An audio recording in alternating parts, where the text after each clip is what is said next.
नमस्कार दोस्तों, मेरा नाम सौरभ है और आज आप मेरे साथ पटना में मूवी दर्शन करने चलिए। और ये मूवी दर्शन भी है 90 के दशक का, जब हम लोग नया नया जवान हुए थे और अपनी ज़िंदगी में हम दिल्ली, बेंगलोर, हैदराबाद और अमेरिका में भी बहुत बहुत अलग अलग तरह का मल्टीप्लेक्स में सिनेमा देखे। मगर जो मज़ा पटना के सिनेमा हॉल में खटमल से कटवा कटवा के देखने में आता था, वो फिर कभी नहीं आया। पटना के सिनेमा हॉल में अभिव्यक्ति की भी पूरी आज़ादी थी। जो मर्जी में आए चिल्लाइए। कभी कभी तो मूवी से ज़्यादा कॉमेडी दर्शकों के कमेंट्स में ही होती थी। उन्हीं यादों को टटोल कर कुछ मज़ेदार घटनाएं पेशे खिदमत है। पटना के त्रिमूर्ति यानी मोना रेजेंट और एलिफिस्टन, मुझे लगता है शायद ही दुनिया में कहीं और तीन तीन सिनेमा हॉल एक साथ होंगे। माने गजब का सेटिंग था। पब्लिक को बस रिक्शा पकड़ के गांधी मैदान पहुंच जाना है। किसी एक थिएटर में पसंद की फिल्म तो मिल ही जाएगी। अगर कोई पसंद नहीं भी आई तो गांधी मैदान में मूंगफली फाँक के और बउआ के वापस आ जाएगी। टिकट भी इतना सस्ता कि फिल्म अगर बकवास भी हुआ तो ज़्यादा दुख नहीं होता था।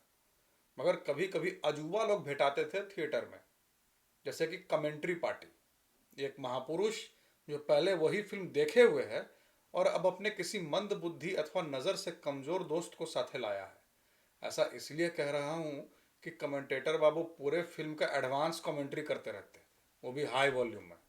अभी तक याद है, गोविंदा वाला गैमलर फिल्म देखने गए थे, उसी में ऐसा ही कोई पार्टी भेटा गया था। और कमेंट्री भी ऐसा कि रमीज राजा और अरुण लाल भी हाथ जोड़ दें। अब देखना, गोविंदवा दू फट मारेगा पंचोली को और उसको फिर उठा के फेंक देगा। गनीमत से इस तरह का ज़्यादा एनकाउंटर नहीं हुआ।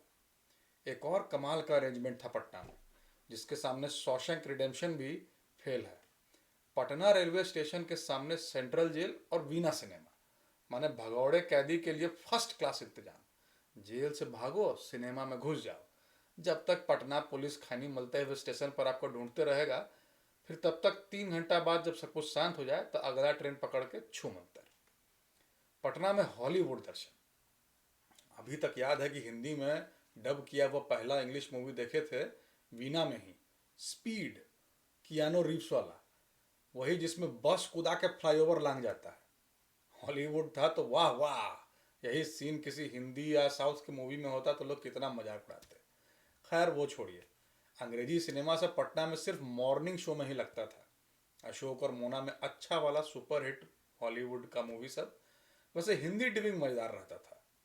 तुम कौन हो, तुम्हारा सबसे बुरा ख्वाब। पहला अंग्रेजी सिनेमा जो चारों शो लगा था वो था जुरासिक पार्क। हमको जितना याद है, हमारी दादी भी गई थी डायनासोर सबको देखने के लिए। वो हिंदी में डब की हुई थी तो सबको समझ में भी आ गई। मगर पता नहीं क्या सोचकर वीना में टाइटैनिक लगाया था अंग्रेजी में, वो भी चारों शो। मैं और एक और दोस्त फर्स्ट डे मैटिनी शो पहुंच गए। भयानक भीड़। शायद लोगों को पता नहीं था कि वो फोटो बनाने वाला अत्यंत रोचक सीन काट दिया गया था थिएटर प्रिंट से। हम लोग किसी तरह रियर स्टॉल का टिकट लेकर बैठे।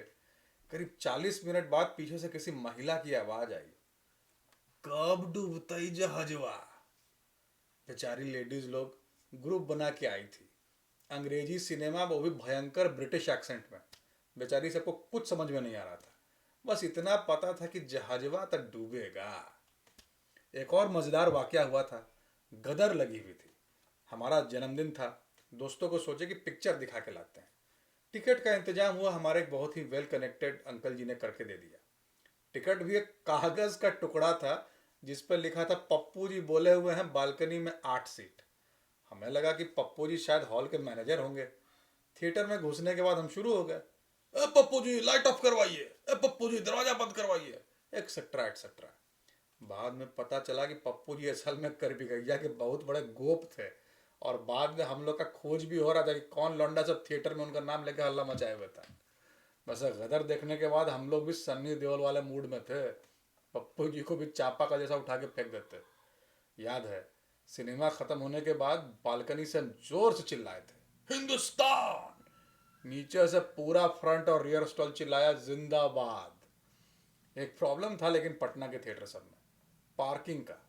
हम लोग तो स्टूडेंट थे, साइकिल फिर बाद में मोटरसाइकिल से पहुंचते थे। ऐसा भयंकर पार्किंग करवाता था सब कि बीच में मूवी छोड़ के अगर निकलना हो तो भूल जाइए, आपका साइकिल अभी सैकड़ों अन्य साइकिलों के साथ एक होमोजेनिक मास बन चुका है आपके लिए। केजरीवाल जी से मोदी जी के लिए कोई अच्छी बात निकलवाना ज़्यादा आसान होगा अपनी साइकिल निकलवाने के बनस्पत।